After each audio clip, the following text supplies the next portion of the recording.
Então, boa tarde a todos, todas e todes, sejam muito bem-vindos, bem-vindas.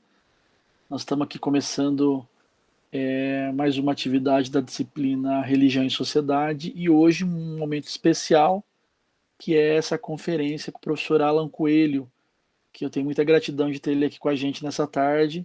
Obrigado, professor Alan, por ter disponibilizado seu tempo com a gente, ainda mais no final de ano que as coisas começam a apertar, né?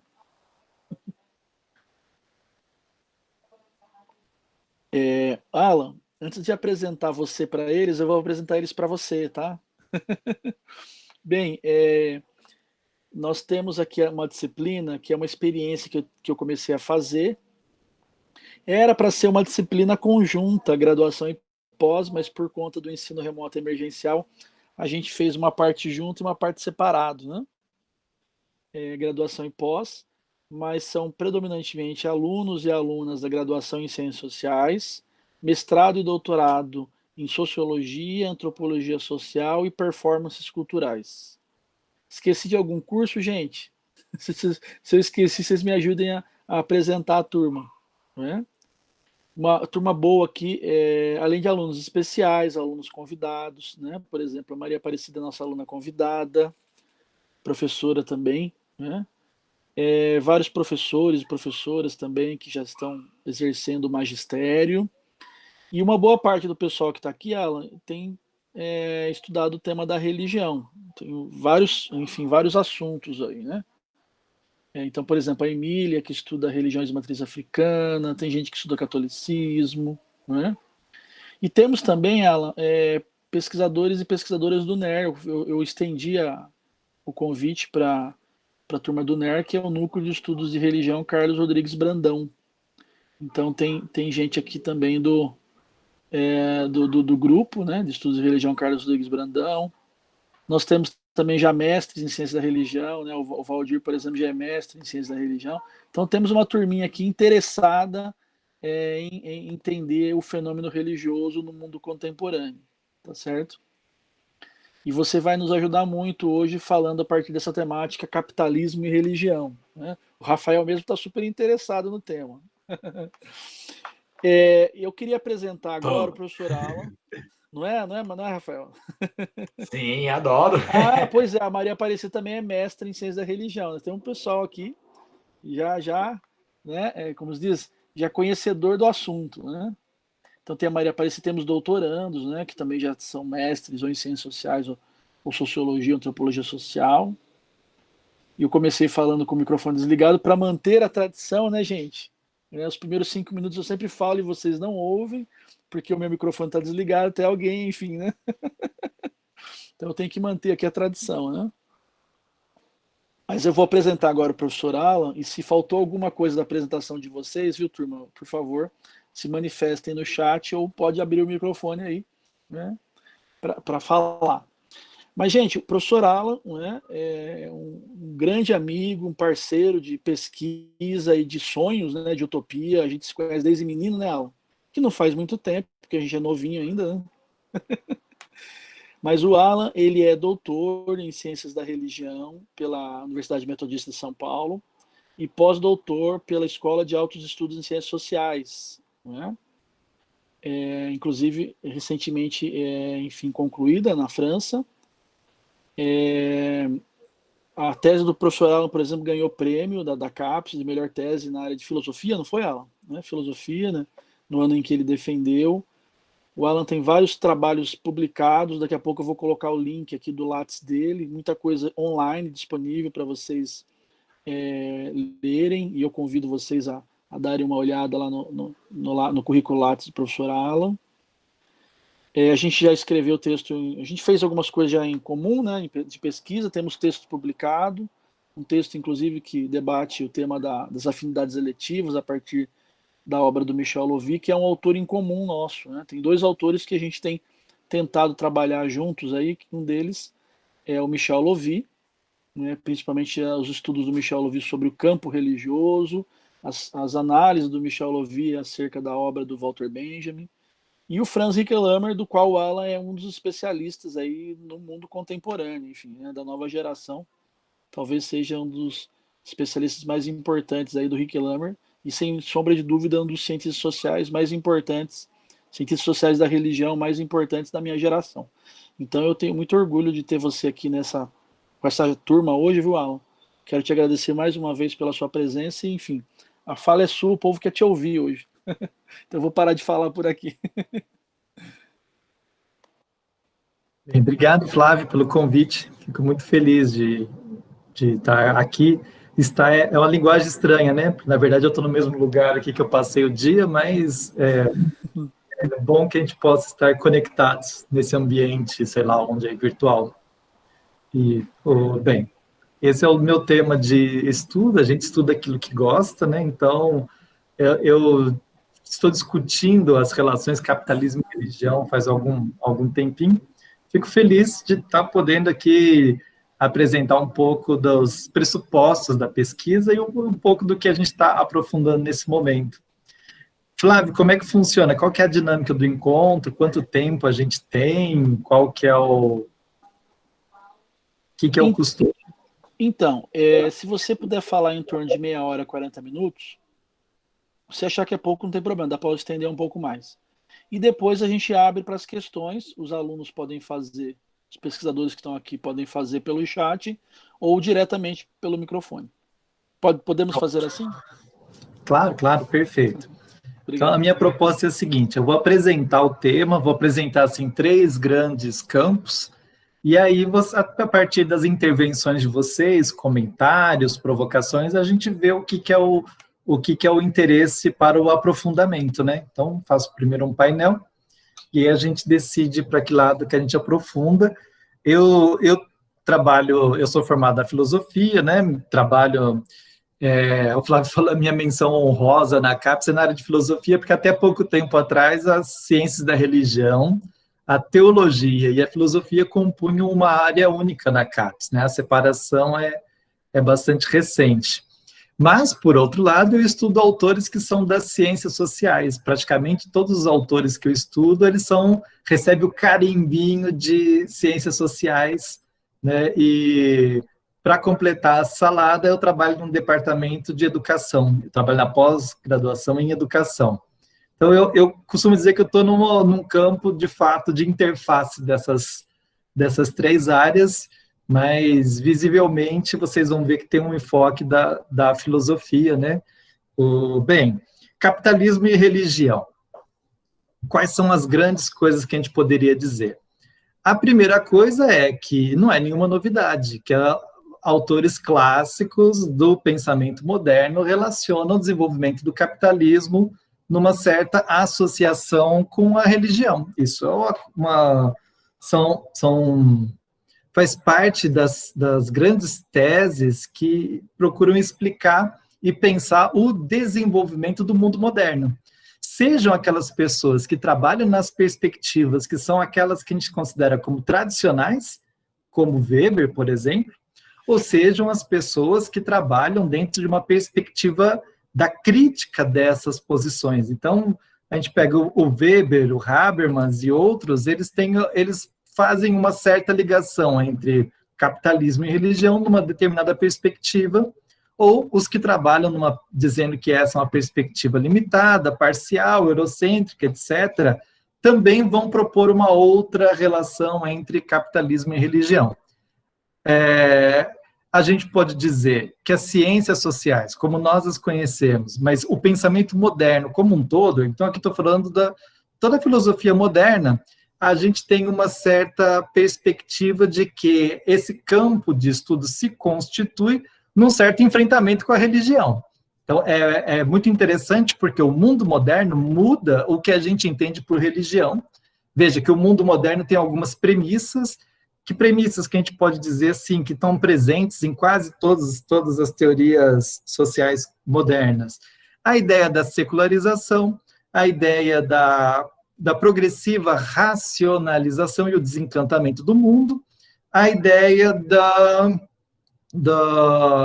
autonomia das áreas. Então, a ideia de que religião é uma coisa, economia é outra, a política é outra, a cultura é outro campo, e cada um dos seus campos tem a sua relativa autonomia. Antes do mundo moderno, religião era a vida era a religião, e a gente não fazia essa distinção. Antes do mundo moderno, a gente não via necessidade da separação dos argumentos religiosos dos argumentos não religiosos. Antes do mundo moderno, a gente não pensava em um mundo que pudesse reduzir o espaço da religiosidade da esfera pública. Não tinha. Bem, o mundo moderno, então, ele tem esses pressupostos. São pressupostos porque eles normalmente não são discutidos, a não ser em determinadas teorias críticas, mas esses pressupostos, eles redefinem o que é a religião. Então, essa é a primeira grande ideia, que é o que nós chamamos de religião hoje, a gente só consegue entendê-la a partir do próprio pensamento moderno. Significa o quê? Que o mundo moderno praticamente inventa o que a gente chama de religião. Bem, esse inventa significa que muitos de nós, quando a gente fala em religião, a gente imagina um determinado setor da vida, esse setor da vida que se confunde muitas vezes com a igreja, que se confunde com a experiência religiosa em si, etc., né? Então, o mundo moderno, a ideia é, ele constitui o que a gente chama de religião, ele constitui isso numa briga política contra a religião, ele tem um certo embate na medida em que as ciências modernas, bem como as ciências sociais modernas, né, bem, as ciências sociais só poderiam ser modernas, né, que elas têm uma pretensão, assim como a religião, de estabelecer leis e regularidades que regem o mundo, de explicar o significado do mundo sem a necessidade dos fundamentos teológicos. Então, esse é o primeiro ponto que eu queria dizer, que, de certa maneira, o mundo moderno cria o que a gente chama de religioso, né? Ele cria o que a gente chama de religioso no combate ao que a gente chama de religioso. Então, evidentemente, que o grau de conflito entre o pensamento moderno e o pensamento religioso, ele tem uma significação também política, se nós olharmos nesse sentido. Bem, especificamente capitalismo e religião, a gente conhece a tese clássica do Max Weber, que vai dizer, ele propõe a ética protestante e o espírito do capitalismo, que o capitalismo se beneficia de uma certa afinidade eletiva com a ética protestante. Essa ética protestante teria sido fundamental na implementação do ethos capitalista, da maneira como a gente pensa, compreende, representa, significa a vida dentro de uma sociedade que pretende ser desencantada, né? Essa tese clássica do Max Weber, ela não é exclusiva dele, né? Ela repercute das mais diversas maneiras num grande conjunto de teorias da modernidade, mas também não é exclusivo, como eu estava dizendo, né? O Michel Lovy, que o Flávio citou, ele tem alguns textos brilhantes, onde ele procura mostrar como que essa tese está presente em outros lugares. Agora, claro que quando eu estou aqui conversando com vocês, o meu desafio teórico, ele não está diretamente ligado ao Max Weber, ele está ligado a duas outras fontes da relação entre capitalismo e religião, que são muito diferentes, apesar de ter relação, são muito diferentes da teoria do Max Weber.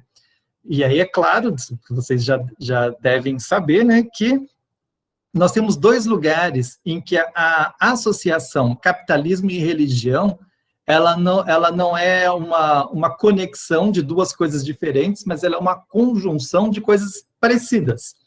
Uma delas aparece no famoso texto do Walter Benjamin, né, um fragmento pequenininho lá, um rascunho, onde ele pôs o título de Capitalismo como Religião. Nesse texto, nesse fragmento, que a gente não o conhecia, uma vez que ele só foi descoberto, publicado, trazido a público no final dos anos 80, ou seja, bem recente, né? Eu sei, alguns de vocês devem ter vindo ao mundo depois disso, mas no âmbito da filosofia, isso é muito pouco tempo, né? Mas esse texto, esse fragmento, que é de 1921, ou seja, nós estamos a um ano do centenário desse fragmento. Nesse texto, o Walter Benjamin, ele explicitamente diz que a tese do Weber é insuficiente, Na verdade, a gente não precisa pensar o capitalismo numa relação de afinidade com a religião, com uma certa religião cristã, mas ele propõe isso como o capitalismo que se torna a religião, que ocupa o lugar que antes era ocupado pelo cristianismo. Então, essa é a tese essa é a intuição potente que o Walter Benjamin apresenta nesse fragmento que faz 100 anos agora.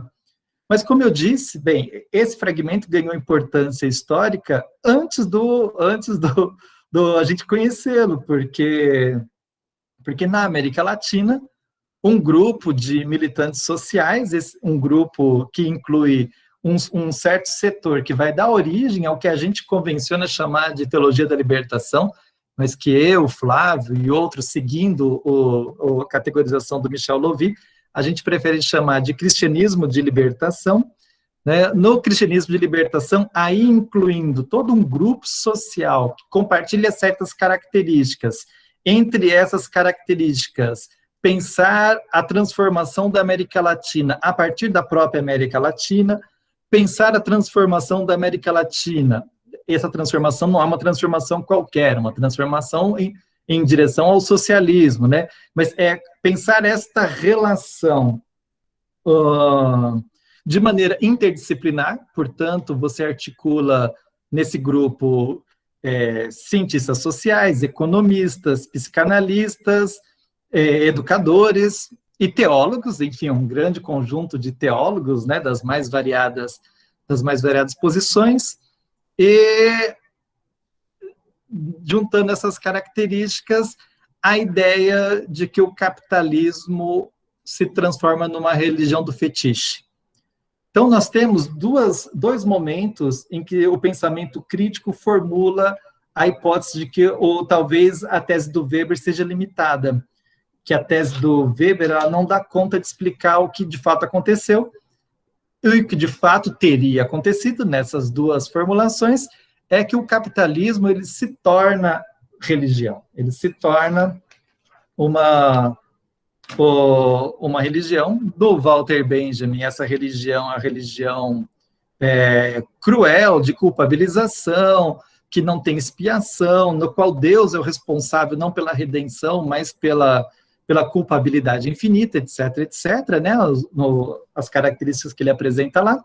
E na América Latina é a ideia da religião idólatra, uma religião pervertida, uma inversão de certos elementos do cristianismo ortodoxo, né, mas que teria ocupado esse papel da religião. Bem, aqui, falando com vocês, quando eu vejo aqui esse monte de fotinho e letrinha, né, pensando que nós estamos aqui trabalhando com as ciências sociais, é evidente que, quando a gente fala o capitalismo é religião, em geral, o que eu escuto é, não, capitalismo não é uma religião. Capitalismo é um sistema econômico desencantado, racionalizado, é uma jaula de aço, etc., etc. A única coisa que o capitalismo não é uma religião. Que a religião é do outro âmbito, né? E, frente a esse argumento, o que é que nós temos? Nós temos uma série de pressupostos que precisariam ser revistos. Bem, o primeiro pressuposto é a própria ideia de secularização. O que é que a gente entende por secularização? Uma outra ideia é essa ideia da autonomia dos subsistemas dentro do mundo moderno. Uma outra é qual a relação da razão moderna, instrumental, etc., com o imaginário mítico, teológico. Como é que isso funciona? Então, todos esses elementos são elementos que nos fazem pensar.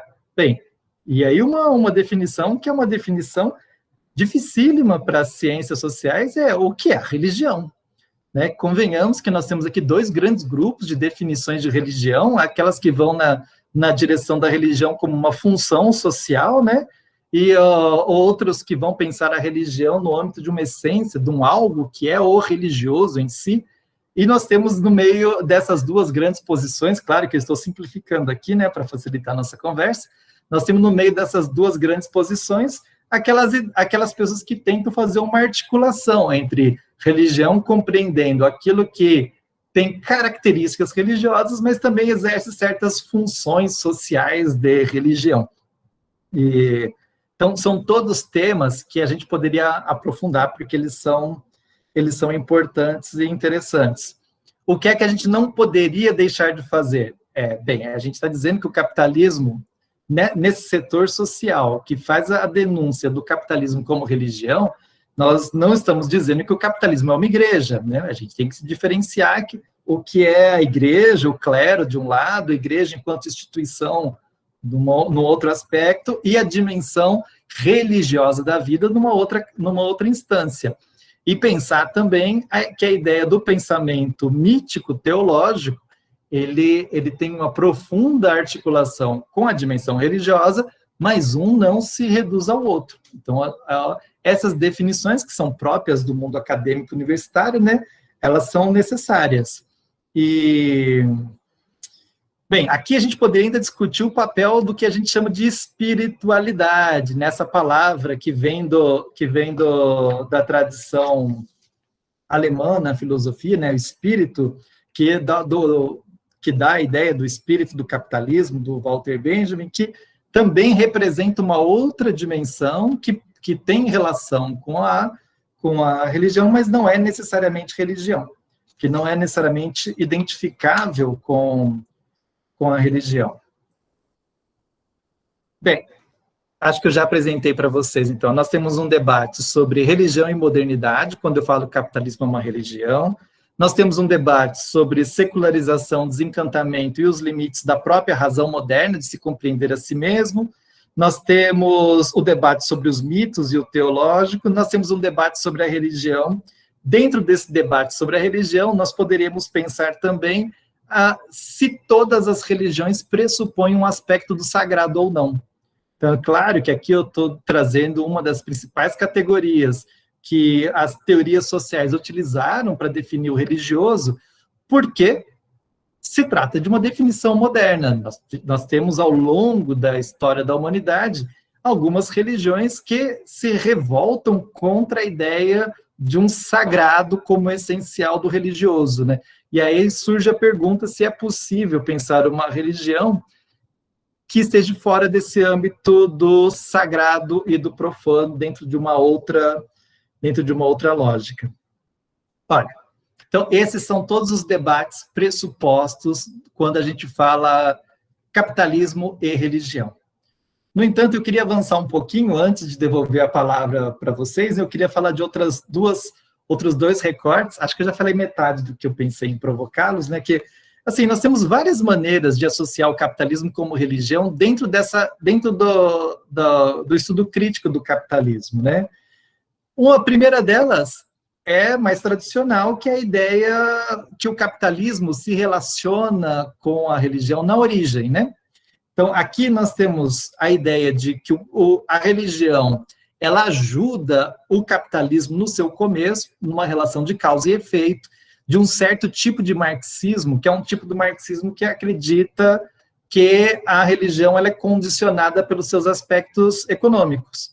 Então, eu chamo isso de materialismo vulgar, né? Um certo materialismo vulgar. Alguns vão dizer que isso é o único materialismo que existe, mas, de certa maneira, algumas tradições teóricas vão dizer assim, olha, o capitalismo utiliza da religião no seu começo, ele precisa dela para romper com certos pressupostos do catolicismo, como a crítica da usura, do lucro, dos juros, etc., né, pela secularização do trabalho, tal, mas que depois disso o capitalismo não precisa de mais nada disso, a relação do capitalismo se daria somente na origem. Essa é uma das maneiras. Ainda nessa relação histórica, capitalismo se relaciona com o cristianismo na origem, nós temos a própria teoria do Max Weber.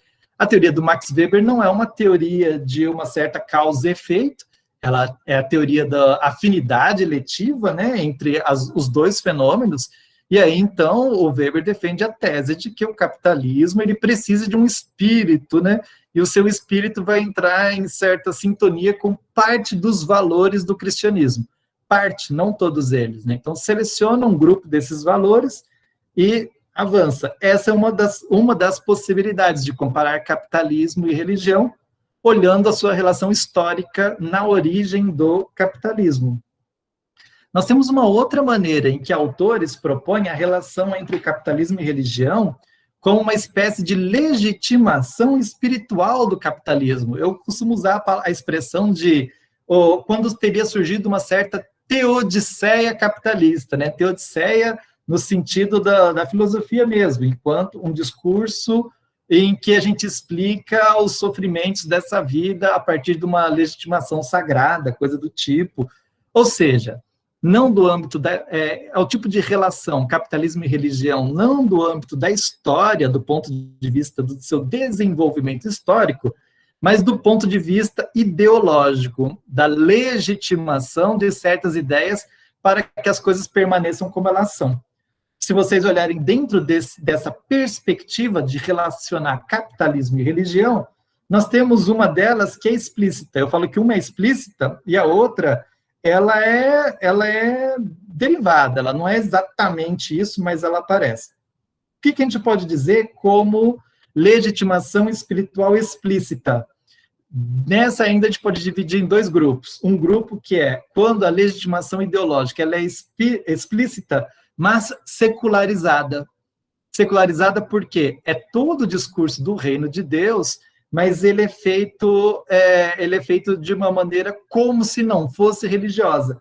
Para mim, o grande exemplo aqui é o Milton Friedman. Milton Friedman vai dizer que a melhor maneira da gente realizar os valores do reino de Deus é pelo mercado capitalista, né? O mercado capitalista consegue fazer tudo aquilo que o cristianismo teria prometido de coisas boas, etc.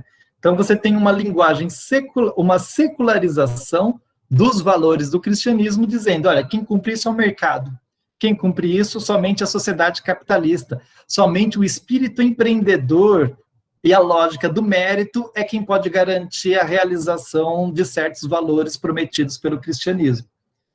Nós temos ainda algo mais tradicional, que vocês devem conhecer, né, como o Michael Novak. Michael Novak é um grande teólogo que, se eu não me engano, ele trabalha para o Departamento de Estado norte-americano, né? Quando os Estados Unidos resolveu criar um departamento de Estado justamente para fazer enfrentamento com os pensamentos religiosos revolucionários que pipocaram na América Latina.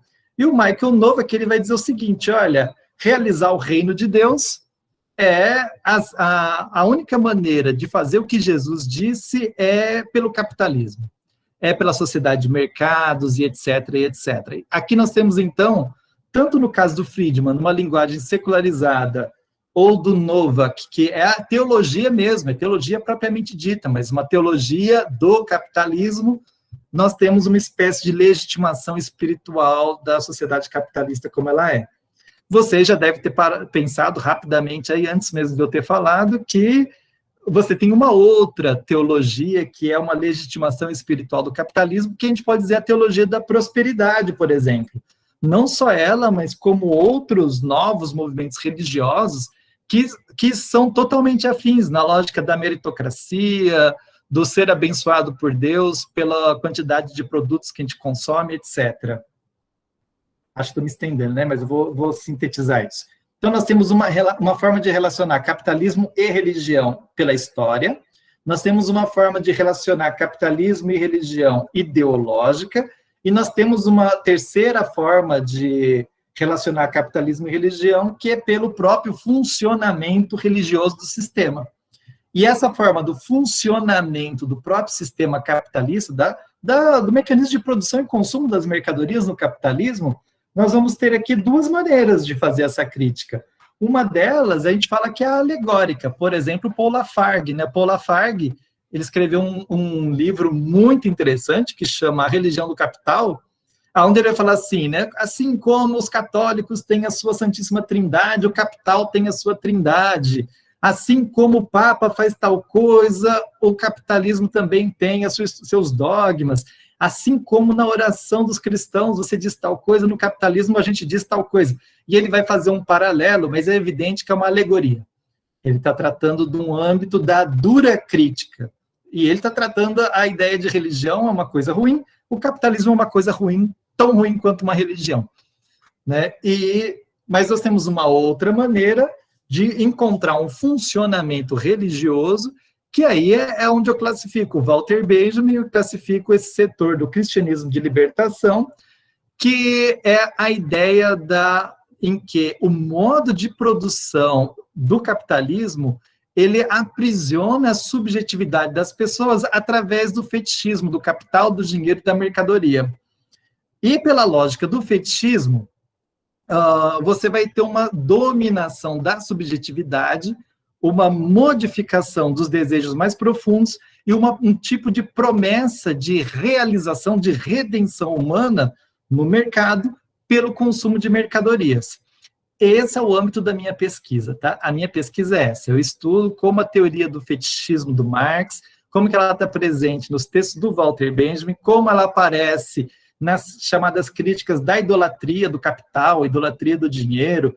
O Flávio postou alguns textos meus aí, né, onde eu vou dizer que isso chega até os documentos que o Papa apresenta, mas qual que é a grande ideia presente aqui, né? A grande ideia é que o capitalismo, enquanto sistema de produção econômica, ele pode muito bem funcionar sem um sentido último para a existência, ele pode.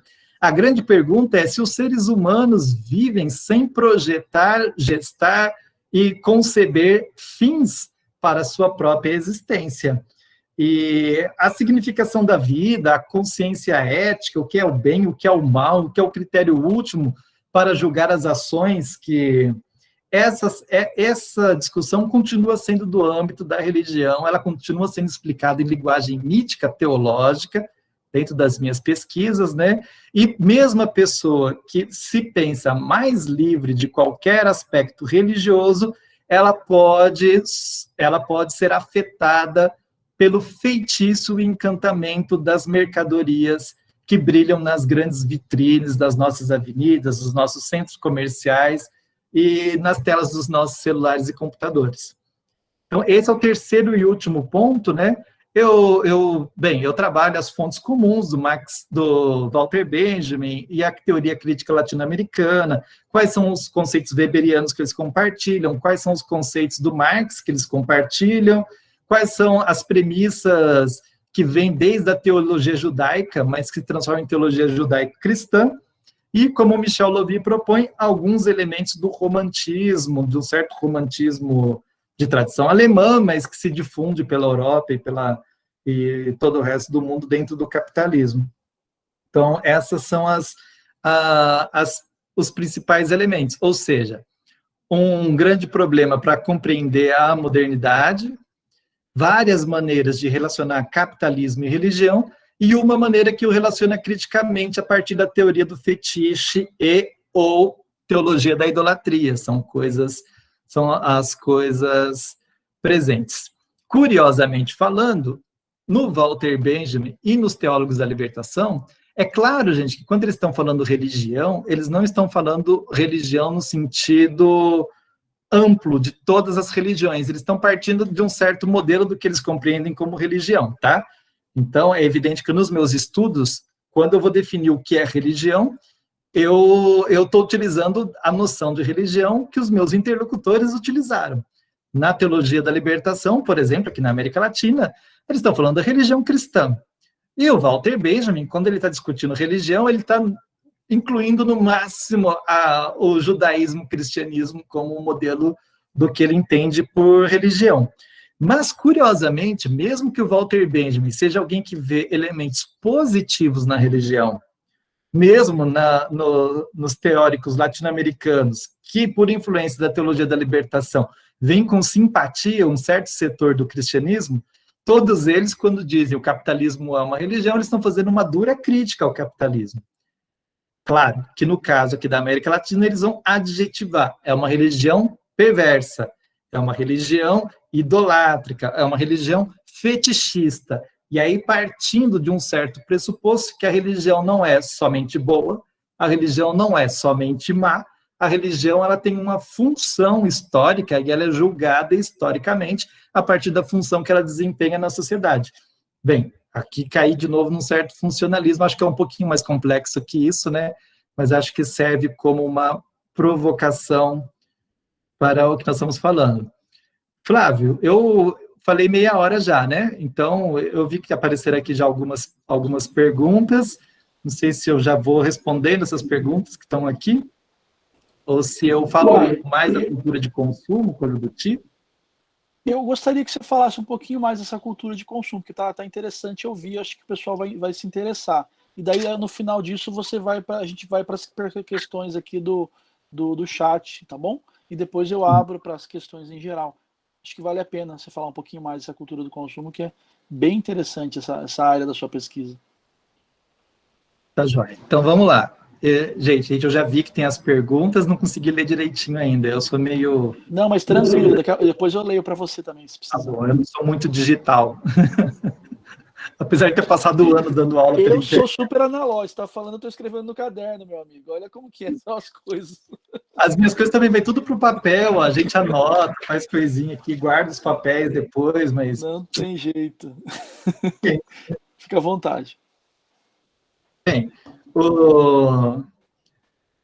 Bem, a minha pesquisa propriamente dita, eu vou dizer a verdade para vocês, que quando eu cheguei no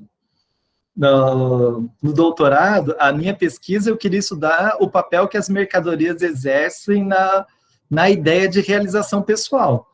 Então, eu estava partindo de uma passagem da Danielle Evier-Léger, onde ela fala assim, que o mundo moderno, ele tenta se livrar da mentalidade religiosa, mas ele continua oferecendo um horizonte de promessas. O que é um horizonte de promessas? O mundo moderno, ele, mesmo tentando se emancipar das lógicas religiosas teológicas, ele não consegue escapar da ideia de que a gente caminha para um mundo que é melhor. E nesse mundo melhor, as pessoas podem ser felizes. Então, essa expectativa, que a Danielle Evier-Léger chama de promessas modernas, e ela chama no sentido mesmo de provocar que ela possui o mesmo tipo de estrutura que as chamadas religiões cristãs, judaicas, também no Islã e em outras, né? Ou seja, nós temos uma certa expectativa do que é a realização humana. E eu trabalhava com a ideia de que na sociedade do consumo que nós vivemos hoje, diferentemente do começo do capitalismo, porque o começo do capitalismo, você tem um certo modelo de quem é o rico bem realizado, bem sucedido, que é o cara que trabalha muito, não ostenta, ele não gasta quase nada e ele acumula, ele é um entesourador, né? Eu costumo dizer, acho que é meio bobo, mas costumo dizer que um bom modelo assim do que é o primeiro modelo do capitalismo é o tio Patinhas, né? Porque ele nem constrói uma piscina para ele nada no próprio dinheiro, porque ter o dinheiro em si é o sinal do sucesso da realização. Bem, é evidente que isso funcionou durante um certo período.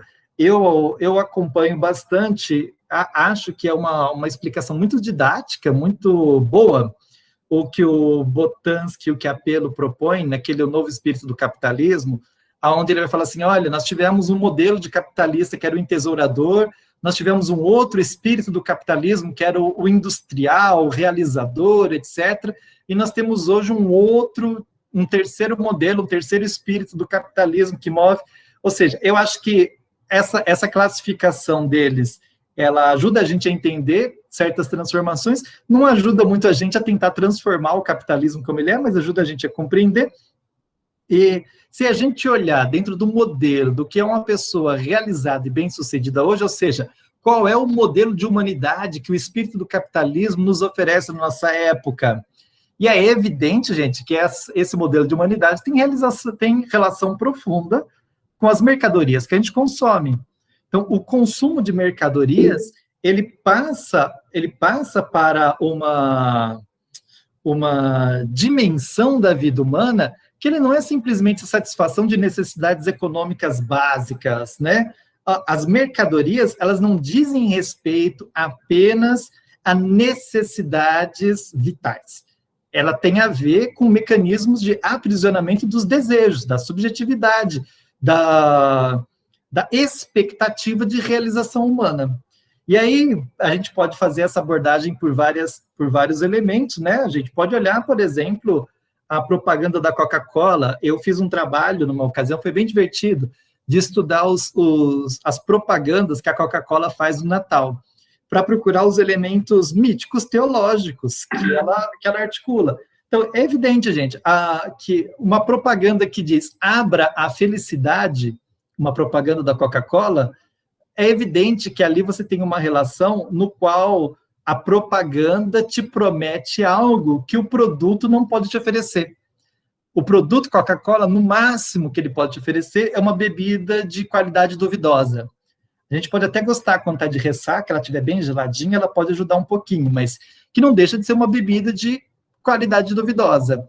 Mas o que ele te oferece? Ele não te oferece uma bebida, ele te oferece felicidade. Assim como diversos outros produtos, né? Propaganda de cerveja é o clássico do que a gente poderia dizer, propaganda de McDonald's, cujo slogan, amo muito tudo isso. E se vocês forem olhar, o que nós temos é aquilo que o Marx dizia das manhas teológicas da mercadoria. Veja, o Marx já falava isso lá na época dele, antes dessa cultura de consumo como nós temos hoje, no qual a publicidade ressalta propriedades da mercadoria que ela não pode realizar.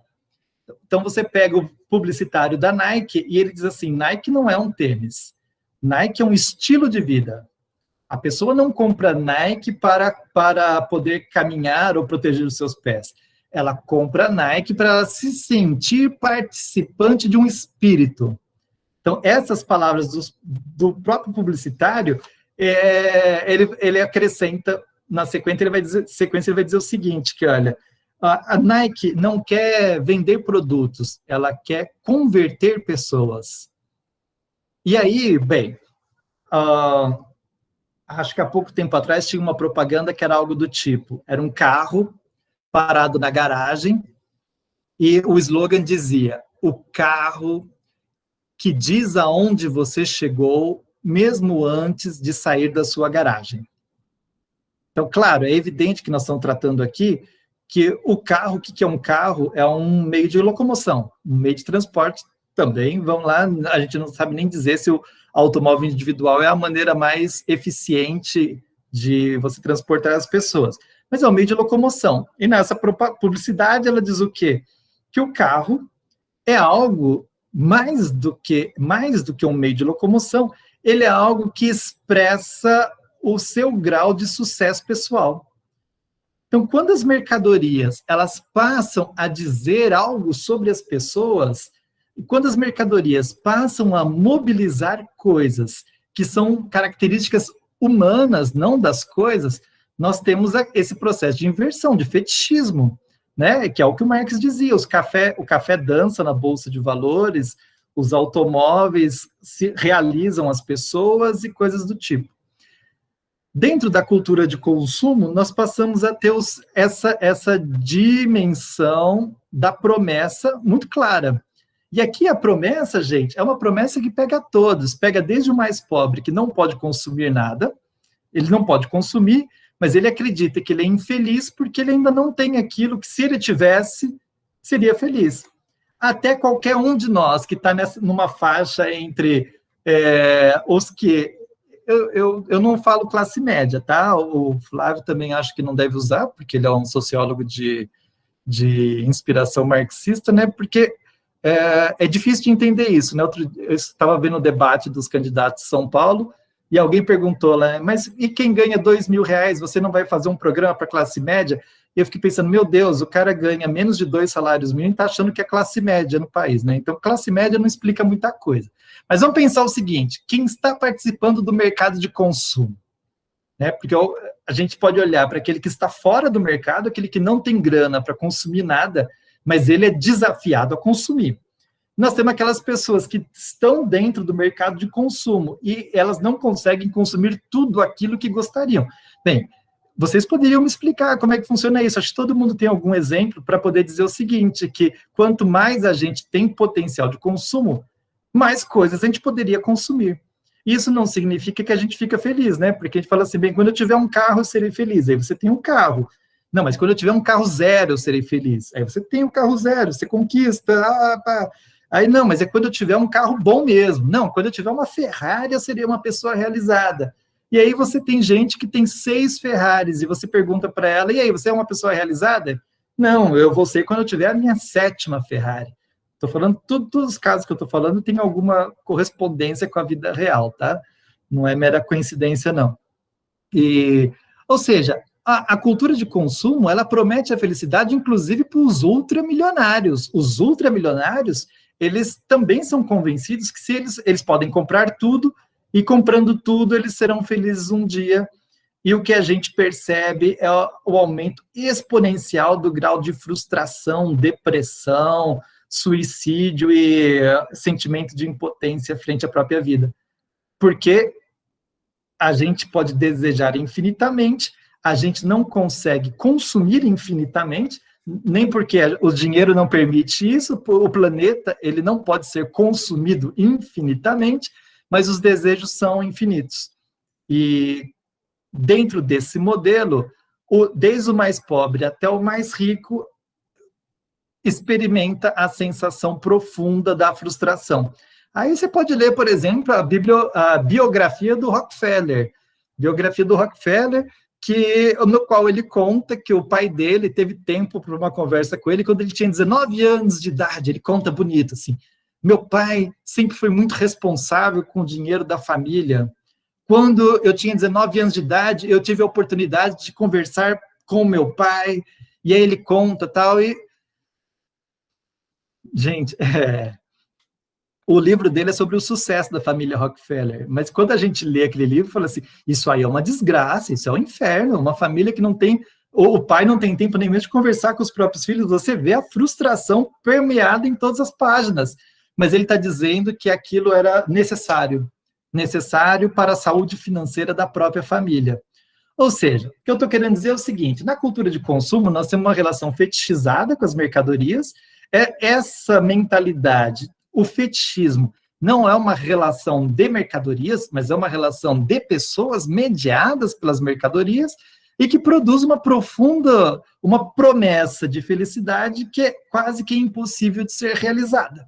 E na medida que ela é quase impossível de ser realizada, ela potencializa o que os seres humanos têm de pior, a inveja, a ganância, a cobiça, a ostentação, a busca pelo luxo, pelo VIP, etc., articulado com a sensação de que nós nunca estamos realizados, que nós nunca somos aquilo que a gente acha que deveria ser.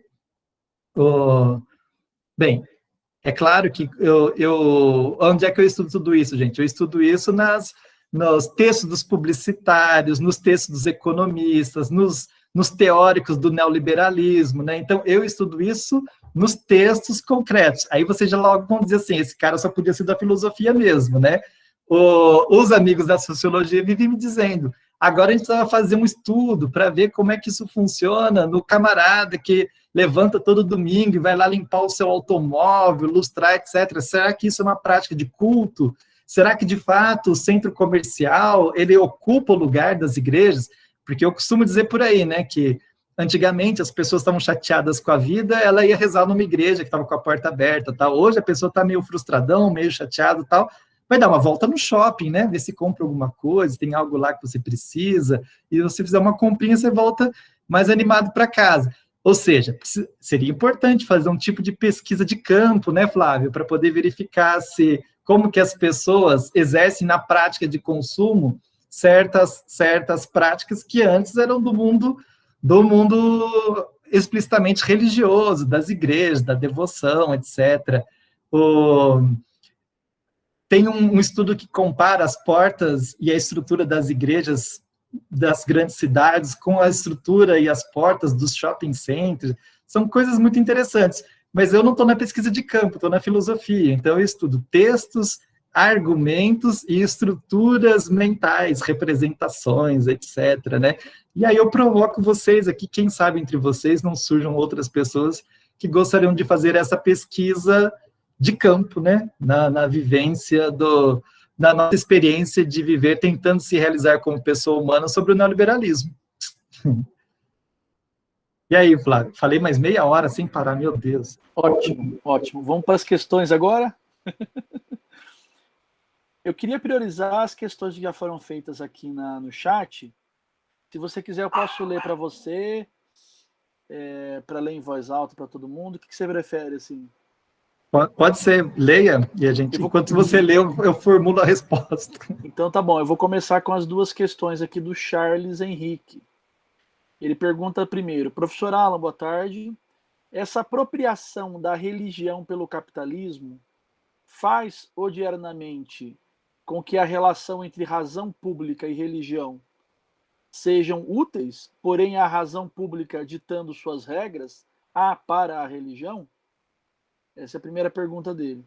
A segunda pergunta dele é: a secularização e laicização traria como uma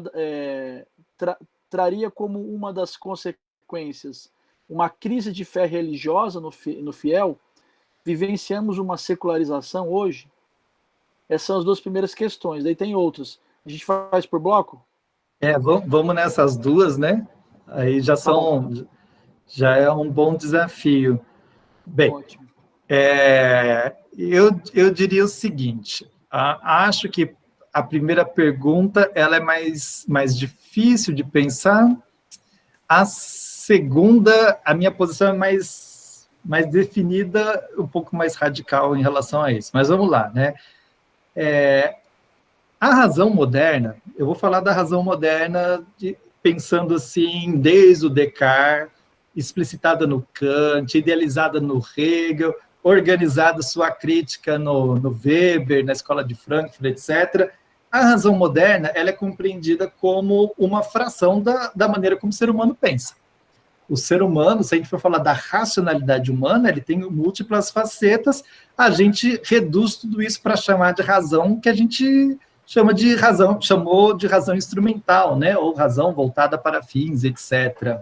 Então, esta razão moderna, curiosamente, ela dita suas regras para a religião. Sim, eu concordo nesse aspecto que o que significa dizer que a razão dita suas regras para a religião? A gente passa a entender a religião a partir das regras dessa razão.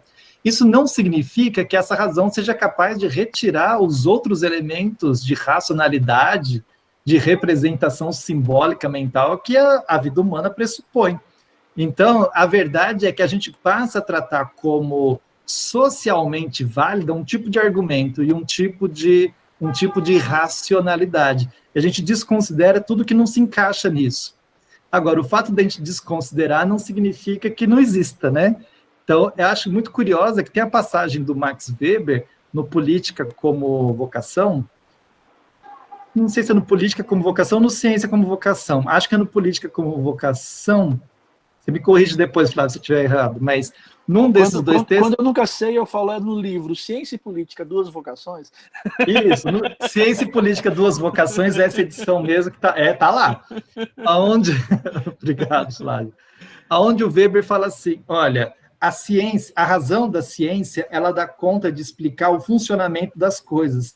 Ela não tem critério para discutir a significação última de nada. Quem faz isso é a teologia. E aí, desse argumento, ele diz o seguinte, olha, nós, como cientistas, a gente consegue utilizar a razão meios fins e a gente consegue dizer somente nesse limite. Então, o Weber não fala o seguinte, que o resto não existe, que o resto não serve para nada, que o resto que se dane.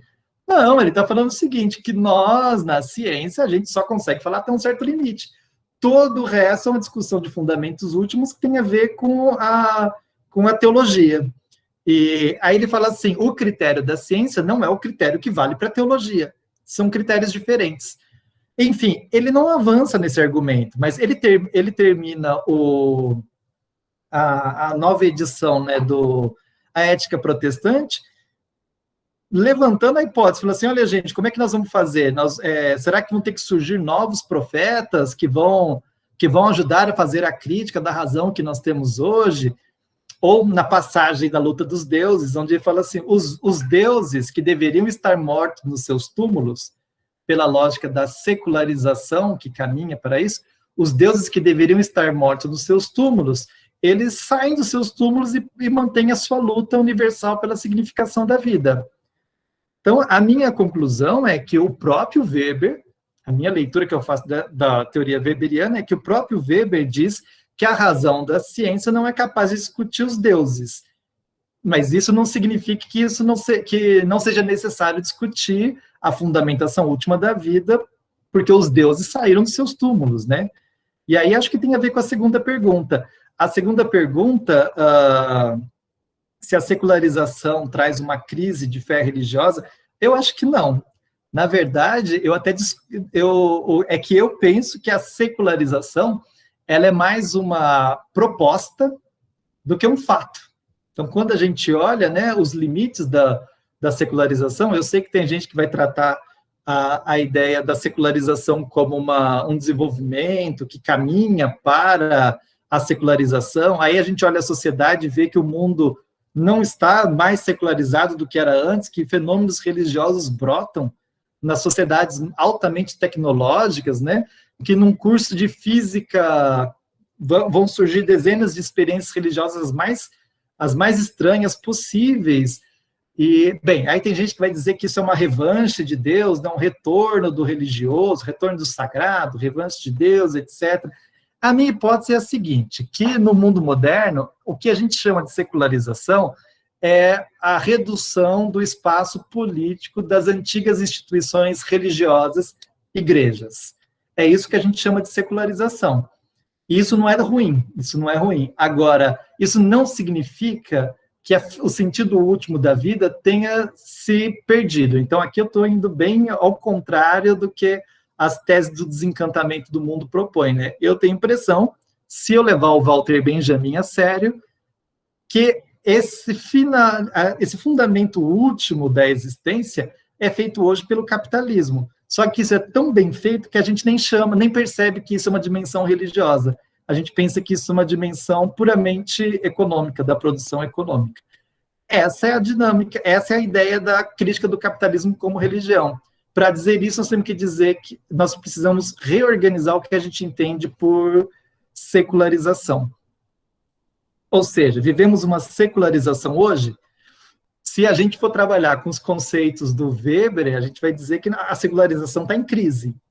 Se a gente for tratar a secularização como uma redução das apostas religiosas cristãs, aí acho que sim, a gente tem mesmo uma redução grande do espaço das antigas apostas cristãs, mesmo com o pentecostalismo, etc., na América Latina, ainda assim representa uma pequena redução.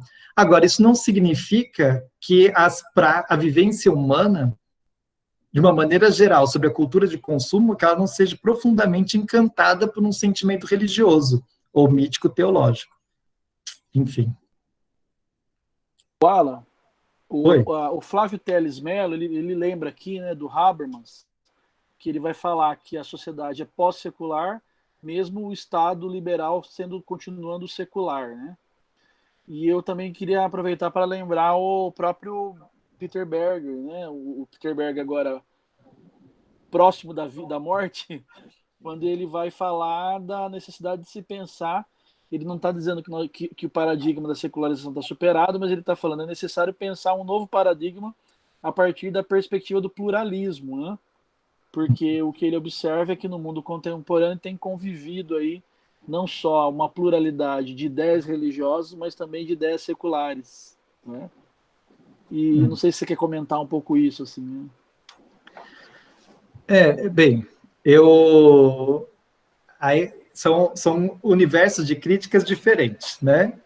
Enfim, eu acho que quando a gente olha o que o Peter Berg está falando, eu concordaria com ele no sentido assim, olha, nós estamos passando de um modelo em que a gente tentava jogar a religião para o âmbito privado. Foi uma tentativa de você retirar os elementos religiosos e mandá-los para o âmbito da vida privada. E parece que isso não deu certo. Para falar a verdade, se a gente imaginar no âmbito do mundo ideal, talvez não seria muito mal isso, se fosse possível, né? Se fosse possível. E aí, então, a gente vai para um modelo de pluralidade, como da sociedade norte-americana, onde você explicita os valores últimos aos quais você trabalha. Eu só penso o seguinte, que essa explicação do Berger, ela pressupõe que existe um religioso acima das instituições E ele tem dois problemas. O primeiro problema é que tem um pressuposto de que existe um algo comum em boa parte das igrejas cristãs, por exemplo, né? Então, a gente tem que partir do pressuposto, dentro dessa teoria, da existência dos entes sagrados. Coisa que na crítica que a gente faz do capitalismo como religião, a gente não diz assim, olha, existe um Deus e o capitalismo é contra esse Deus, ou o capitalismo ocupa o lugar de Deus. Não, a gente pode dizer o seguinte, que mesmo a gente projeta uma imagem de perfeição e absoluto nisso. A outra coisa é que, no caso do Peter Berg, o modelo do pluralismo, ele funciona muito bem, desde que você não questione o fundamento último do sistema como ele é. Então, a gente tem um sistema que funciona algo do tipo, a gente pode ter o tipo de experiência de fé que for, desde que os valores da sua fé não afrontem os valores do capitalismo, não afronte a sociedade moderna como ela é. Acho que não era exatamente isso que ele propõe, mas é o que acaba redundando depois. Bem, a gente nunca conversou sobre isso, né? Eu já vi o Jung fazendo a crítica do Berger, e eu nunca vi você respondendo como que você pensa isso, Flávio. Não, então, eu de certa forma até concordo um pouco com o Jung. Eu acho que o Hickenlooper é um pouco mais... acho que ele exagera um pouco quando ele coloca o Berger no centro do pensamento conservador, mas de fato o Berger, ele né, enfim, produz uma sociologia mais conservadora, isso é um fato, né? Mas eu concordo com o Berger quando ele trata dessa pulverização das ideias e desse contexto contemporâneo onde não há mais uma hierarquia tão definida das ideias racionais e religiosas, como se tinha no início da modernidade. Tanto é que a gente tem visto cada vez mais nos contextos, enfim, sociais, muitas vezes o questionamento de ideias racionalizadas, científicas, que estavam consolidadas, né? Então, por exemplo, movimento antivacina, coisas um pouco mais absurdas, descobertas, né, como, por exemplo, da questão dos terraplanistas, né? Ou seja, são questionamentos que, para a gente que é do campo da academia, parecem absurdos, mas que são construídos com uma narrativa não científica, não racional, pelos grupos que defendem, né? Então, acho que nesse sentido ele ajuda a gente a entender um pouco esse contexto. Eu concordo com o que você está dizendo. Eu acho que tem esse elemento que a gente poderia... que é o que assusta parte da universidade, quando você fala assim, gente, olha esse fenômeno, né? E aí você tem uma série de coisas que eles são do âmbito do fundamentalismo, né? Eu vou usar entre aspas essa expressão. Agora, uma questão que acho que seria a outra face dessa abordagem, Flávio, seria a gente pensar que tem um certo pressuposto de que a razão era puramente racional, que a razão da ciência ela era puramente racional.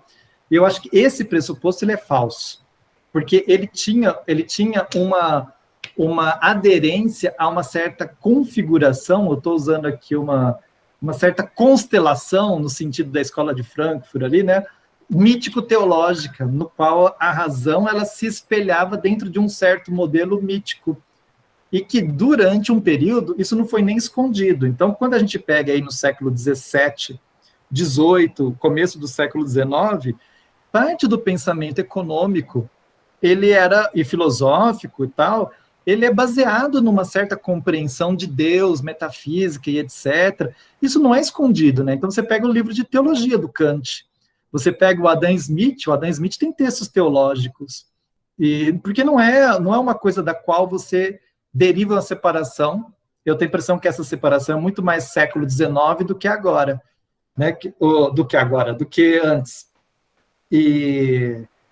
Então, eu acho que nós temos dois aspectos para questionar o conceito de secularização, como a gente utiliza nas ciências sociais, que um deles é a forte presença desse irracionalismo, antivacina, terra plana, contra os fatos, a verdade é o que eu quero acreditar e pronto. Por outro lado, é o aspecto subsumido, escondido, mitologicamente, teológico, da própria razão moderna, que ela também teria uma dimensão... isso que eu estou falando não é uma grande novidade, né? No Adorno, o Dialética do Esclarecimento, eles tratam, né, dessa proposta. Eu acho que o Benjamin trata numa perspectiva mais radical, né, porque ele está fazendo algo ali visando uma proposta de revolução, né? Mas eu acho que são dois aspectos. O primeiro aspecto é o desencantamento e a racionalização não é um fenômeno irreversível, a gente vê as reversões todas possíveis, e o outro aspecto é a razão, ela possui toda uma estrutura que poderia se dizer mítico-teológica, né? Esse é o último livro do Franz, o último não, mas o último que eu acho que um dos melhores, para uma crítica da razão mítica, né? Onde ele vai tentar avançar nesse debate da filosofia contemporânea. O Luiz Martins Andrade ele sempre fala para a gente que esse tema da secularização é um tema eurocêntrico, né? Que a gente não deveria nem debater esse tema, né? Porque o contexto da América Latina, em geral, do sul global, seria outro, e que essa chave de leitura do mundo contemporâneo não seria tão adequada, né? Mas quando eu vejo, por exemplo, os... Espera que agora... América Latina. Isso, América Latina, é isso mesmo. Ela tá me ouvindo aqui falar. Não, eu disse América Latina, eu chamo de América Latina. Latim. Tá bom, ótimo. A Elis fez uma participação especial. Pois é. Mas quando eu vejo, por exemplo, a crítica de alguns autores marxistas, né, no debate da secularização, eu ainda penso que é uma chave a ser pensada criticamente, que ainda ajuda a gente a entender o Brasil, por exemplo, né? Eu não sei se você se lembra disso, mas a primeira vez que eu escutei falar que o problema na América Latina não era a secularização foi o Pablo Richard, em Porto Alegre. E aí ele falou assim, olha, isso foi o Flávio que organizou o debate, e o Pablo Richard falou assim, gente, esse negócio de secularização não é uma chave que explica nada na América Latina. Aqui nós temos que falar de luta dos deuses, de quais são os deuses que estão em disputa e como que isso se materializa nas lutas das classes sociais.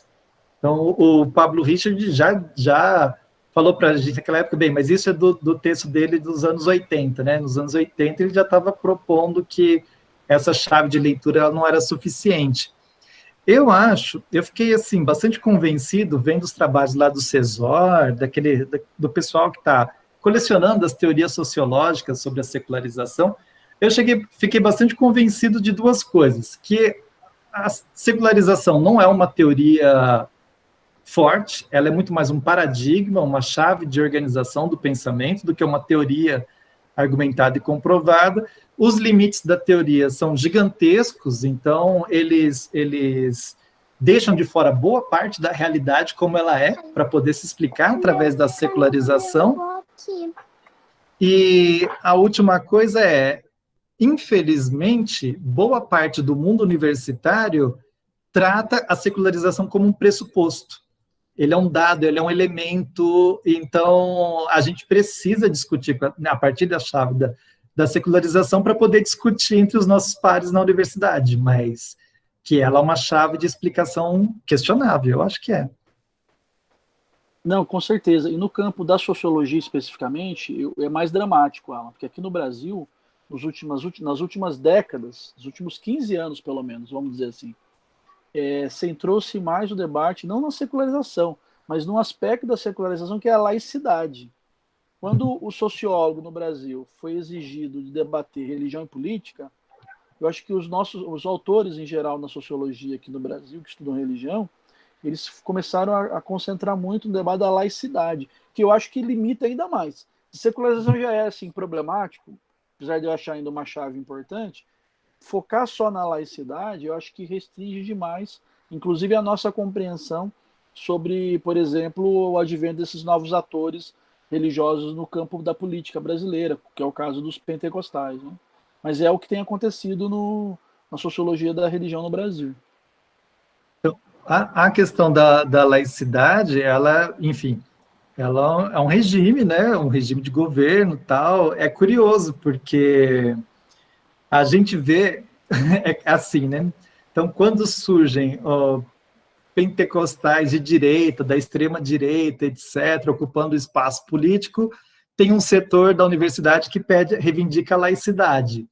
Mas daí, quando surge um movimento de inspiração cristã revolucionário, esse mesmo setor acha que a laicidade, então, a gente pode deixar um pouquinho de lado, né? Mas, de certa maneira, a história da América Latina, ela é uma contestação do regime da laicidade, dessa separação radical entre dimensão religiosa na esfera privada, dimensão pública com valores públicos, etc. E aí eu poderia dizer que a própria tese do texto, tese sobre conceitos de história do Walter Benjamin, a tese 1, ela é uma tese de negação, tanto da laicidade quanto da secularização. Essa é a minha interpretação. Eu sei que tem gente que lê o Walter Benjamin como um autor alegórico, metafórico, tal. Eu acompanho o grupo que diz assim, o Walter Benjamin, o que ele propõe mesmo é que os movimentos políticos e sociais, eles são articulados intrinsecamente com valores míticos teológicos. Aí, a partir dessa chave de leitura, a gente tem que reorganizar toda a argumentação em torno do que é secularização e laicidade. Agora, é evidente, gente, que se a gente olha os discursos dos governantes pedindo política de austeridade, e aí quando você pega os discursos dos governantes, você tem lá culpa, pecado, futuro, expiação e etc., né? Estou falando isso porque é um dos capítulos da minha tese de doutorado, foi que eu peguei os discursos econômicos, né? E eu fui encontrando toda a estrutura religiosa presente ali, e a ideia do próprio Tony Blair, na época era primeiro-ministro, dizendo que o grande problema da crise capitalista era uma crise de fé. Parte das pessoas estavam duvidando que o capitalismo fosse capaz de fazer aquilo que ele prometia fazer. Então, o Tony Blair falando que a crise do capitalismo é uma crise de fé, e aí tinha um outro filósofo marxista, Daniel Ben-Said, dizendo que a gente precisava modificar a fé como aposta fundamental das pessoas para poder sair do capitalismo.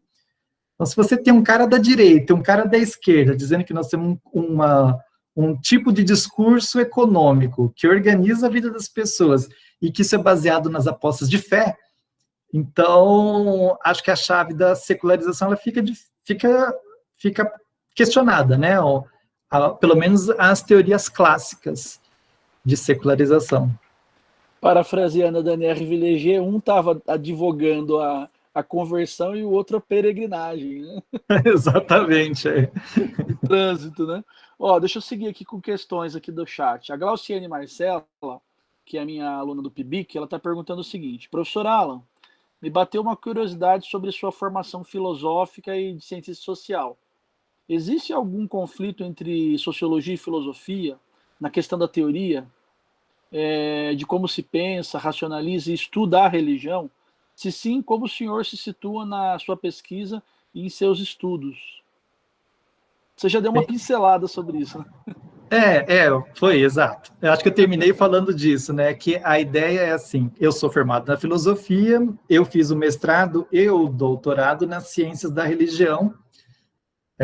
Na época era sub-área da filosofia, agora não é mais, isso me dificulta um pouco a vida, mas eu fui para a ciência da religião por um único motivo. Vocês devem entender que na filosofia, gente, para você entrar num curso sério, você não discute religião. Filosofia, discutindo religião, é considerado coisa de padre, né? Então, são os padres que vão fazer isso, não é a gente na universidade e tal, que vai gastar tempo com isso.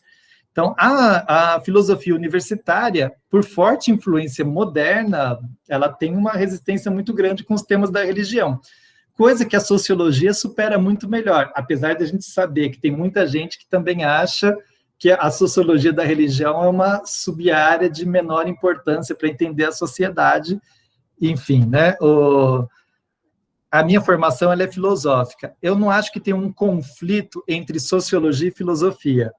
De certo modo, historicamente tem. De certo modo, as ciências modernas, incluindo as ciências sociais modernas, na minha opinião, elas se constituem, se diferenciando da filosofia e da teologia.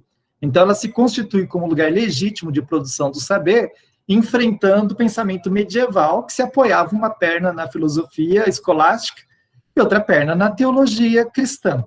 Então, tem um certo conflito no âmbito da sua constituição histórica, né? Mas, para mim, a grande diferença é metodológica. Então, é claro que a gente fala dos trabalhos de sociologia e rapidamente alguém me pede uma pesquisa de campo, me sugere uma observação, me sugere uma série de coisas. Eu e o Flávio mesmo tentamos fazer um trabalho a gente pensou em fazer um trabalho de etnografia em alguns centros comerciais, etc. A gente chegou a fazer propostas interessantes sobre isso. Mas aí vocês vão ver assim, o Flávio, enquanto cientista social, sociólogo, ele vai sempre puxar para o observar a realidade, os dados, a empiria, etc.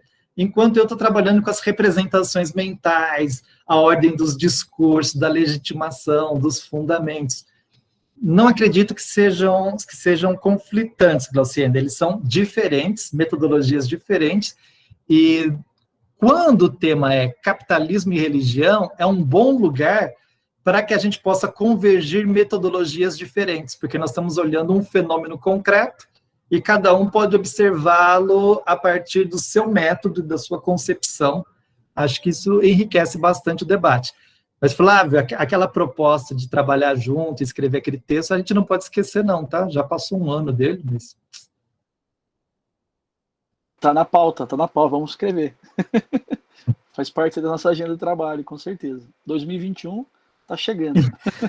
Ó, o Douglas tá perguntando, nessa perspectiva de consumo frenético, como consumo frenético como satisfação e autorrealização, Mesaros faz a crítica ao capitalismo dizendo que é um sistema autodestrutivo. O que você pensa sobre isso? Eu concordo, acho que boa parte do que o Mesaros propõe como maneira de pensar a sociedade, ele compartilha muitos pressupostos dessa crítica, da maneira como eu estou apresentando para vocês, porque ele faz essa articulação, uma parte da articulação da subjetividade como um fator importante dentro da exploração econômica, dentro do capitalismo, mas esse aspecto fundamental do sistema autodestrutivo, para mim, ele é um ponto comum, que ele começa a aparecer em várias perspectivas teóricas bastante diferentes, mas que chega à mesma conclusão, que se a gente continuar num ritmo onde as pessoas precisam consumir, descartar e consumir, sempre a partir da ideia do novo, o carro com cheiro novo, o celular com a última tecnologia, o eletrodoméstico, né? E, bem, isso não é só com as coisas, não. A gente também, como a gente está numa sociedade de fetichismo e reificação, a gente também transforma as pessoas e a natureza em coisas a serem consumidas e descartadas, né? Acho que onde é que eu concordo diretamente os desejos humanos são ilimitados. E se a gente se organiza numa sociedade no qual a gente promete a felicidade na realização dos desejos, de todos os desejos humanos, infelizmente os recursos, tanto econômicos como naturais, eles são limitados. A gente conduz o mundo para um colapso, né? Então, acho que a sociedade capitalista é isso. Essa é uma das coisas que está presente na encíclica do Papa Laudato Si. Eu vi que o Flávio postou uns textos meio, apareceram uns 2 de Papa aí, né? Quando eu fui estudar o Papa Francisco, é justamente por isso, porque ele vai fazer a crítica da cultura de consumo. Ele não fala que o capitalismo é uma religião, mas ele fala o seguinte, que essa cultura de consumo, ela ocupa o papel da dimensão espiritual da vida e que ela condena a vida ao fim, porque destrói o planeta, promove a frustração humana e a destruição do planeta. Então, para vocês verem que até ali no discurso do Papa surgem esses elementos que convergem nessa direção. O Flávio Teres refez a questão aqui do Habermas. Ele fala, é possível considerar com Habermas nas obras, ele cita 3 obras do Habermas, Fé e Saber, Entre Naturalismo e Religião e Pensamento Pós-Metafísico, 2, né? Então ele vai dizer, Habermas... nós vivemos em uma sociedade pós-secular, embora do ponto de vista filosófico a caracterização seja pós-metafísico. Acho que ele reformulou aquela questão que você já comentou, né? Ô, pessoal, vocês querem fazer questões aí no microfone? Acabou ficando aqui eu e Alan falando, né? Eu lendo aqui as questões do chat. Vocês querem fazer algum comentário? Querem entrar para complementar o debate? Discordar de alguma coisa que foi trazida? Flávio, enquanto o pessoal pensa aí, só um comentário. Eu não sou um grande especialista do Habermas, né? Eu li bastante na filosofia, ele é um dos... Minha formação foi praticamente tendo que ler Habermas em todas as disciplinas, mas eu discordo fundamentalmente de como ele caracteriza o mundo moderno. Então, como eu me coloco junto com o Henrique Dussel, né, o Franz Rinkelhammer e outros, Michel Lovy, eu acho que ele caracteriza o mundo moderno pela metade, e nesse erro da caracterização, ele tem um erro do diagnóstico, né, que é justamente porque ele põe uma ênfase no papel dessa razão moderna e a alternativa como uma razão comunicativa, a trazer a ideia do Kant e do Hegel como os grandes expoentes dessa razão. Eu acho que ele deixa de captar a complexidade maior. Aí eu acompanho o Luiz Martinez Andrade, né, dizendo que, bem, ele produz coisas muito interessantes, mas tem um erro de diagnóstico. Então, o risco de ter um erro de solução é grande. Pessoal, fiquem à vontade, não sejam tímidos nem tímidos, aproveitem aqui a presença do Alan. A gente já está mais ou menos indo para o final, né, que é o tempo aqui que a gente aguenta, né, do ponto de vista mental, ficar na frente da tela. É.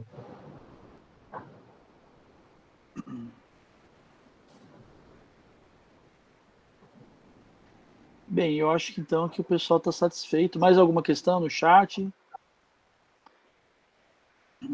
Mas, de fato, essa valorização que, do meu ponto de vista, é muito excessiva, que o Habermas faz do iluminismo, né, Alan?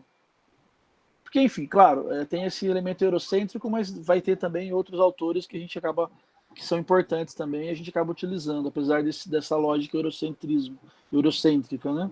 Mas essa perspectiva do iluminismo, enquanto uma referência ainda de construção de paradigma, que acaba, de certa forma, distanciando um pouco o Habermas, a própria perspectiva dele da esfera pública, os exemplos, né, de esfera pública, acaba distanciando ele desse olhar mais crítico que a gente faz do contexto latino-americano, né? Flávio, veja que, para mim, eu trato a questão do eurocentrismo não como uma interdição, é como um limite, né? Então, se o cara não consegue enxergar fora não é que ele é incapaz de conhecer as coisas, mas ele conhece até um certo limite. Estou falando isso porque na filosofia hoje é muito forte a ideia de que se a gente usa uma perspectiva latino-americana, a gente já quase nem lê mais os europeus e etc., né? Mas, para vocês verem, o Walter Benjamin, não que ele seja o santo canonizado, etc., é um cara também que precisa de interpretação, né, para saber o que ele está querendo dizer. Mas o Walter Benjamin, como um europeu, numa geração antes ali, né, ele consegue perceber que a razão, mesmo a razão do iluminismo, ela propõe um tipo de emancipação que se transforma em dominação sobre o outro.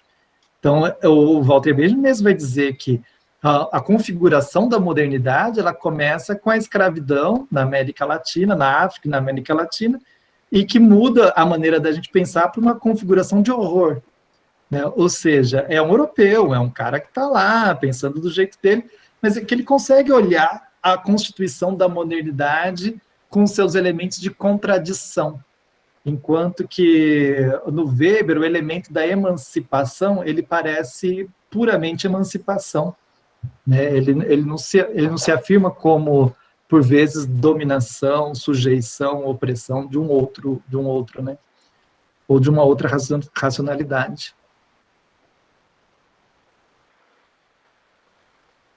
Então tá certo. Pessoal, então acho que a gente vai... são 4 horas, né? Já estamos 1h30 aqui no debate. A gente vai encerrando por aqui. Eu quero mais uma vez agradecer muito, viu, Alan, sua presença aqui hoje. Nós estamos terminando a disciplina de Religião e Sociedade. A gente fez um percurso. Te mandei o programa, né?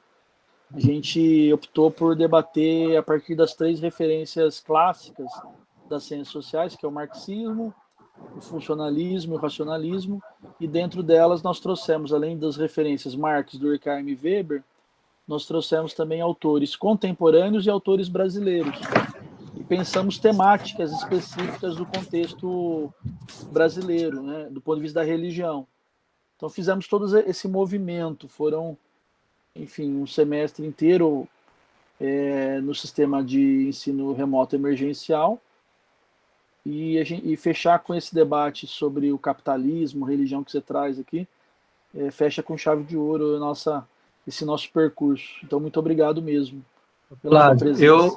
Eu arrisquei fazer mais teórico, né? Então, olhando agora, eu falei de um monte de coisa, ultra concentrado. Então, gente, eu apostei assim, estou falando para um grupo das ciências sociais que está estudando, se especializando no tema, né? Na minha tese de doutorado, os 3 primeiros capítulos é toda a revisão da teoria da secularização, teoria da laicidade, como a das relações entre as ciências sociais e a teologia. Então, fazendo uma pequena propaganda da minha tese, ia sair em livro, era para estar pronto agora o livro, Flávio, mas a editora me enrolou, vai sair só em janeiro a tese do livro. Ótimo, janeiro está aí já. Então, mas outra coisa que eu ia dizer é o seguinte, se vocês se interessam pela temática e gostariam de ouvir mais, a gente tem uma página no YouTube e uma no Facebook que chama Teologia e Capitalismo como Religião, e aí a linguagem é mais popular, né, porque é de divulgação pública, e é sempre um diálogo meu com o Jung Musung. Eu estou tentando abrir para trazer outras pessoas, chamar o Flávio e tal, mas é sempre um debate meu com o Jung Musung, onde a gente vai tentando discutir filosofia, teologia, como é que esses debates podem ser compreendidos de uma maneira mais simples, né? A partir do cotidiano, etc. Quem quiser dar uma olhadinha, passa lá no Teologia e Capitalismo como Religião, tanto no YouTube quanto no Facebook. Legal, bom demais. Então, cara, muito obrigado pessoal, né, da disciplina, a turma do NER, o pessoal que acabou entrando aqui também para assistir, sejam muito bem-vindos, obrigado pela presença. Eu vi aqui que o Ismar está querendo participar do grupo. Se for o NER, Ismar, o Marcus vai te dar as referências aqui no grupo, tá bom? Agora, o Alan também deu a referência do grupo lá do Facebook, né, que é um outro grupo. E é isso, gente. Olha, valeu demais, viu? Alan, obrigado demais, viu? Pela presença. Flávio, obrigado pelo convite, um abração para vocês aí, beijo para todo mundo. Bom, viu? Tchau, gente. Muito obrigado. Um abraço. Tchau, pessoal. Até mais. Tudo de bom para todo mundo. Agradeço muito. Foi ótima disciplina, professor. Eu aprendi muito. Sempre é um imenso prazer. Ano que vem, nós ainda vamos estar presos, né? Sim, ano que vem continua a formação, né? Tem que continuar, né, professor? Com certeza. Obrigado pela presença, viu, gente? Tudo de bom para vocês. Eu agradeço todo mundo também, agradeço ao professor Alan. Tamo junto, é nóis. Até mais, tudo de bom, gente. Obrigada, até mais, um abraço. Obrigado. Maria, você me liga, viu, Maria Aparecida, que agora eu te atendo, eu estava enroladíssimo, com banco e tudo mais. Não se preocupe, depois eu vou sair daqui e já vou para uma outra agenda também agora da extensão universitária.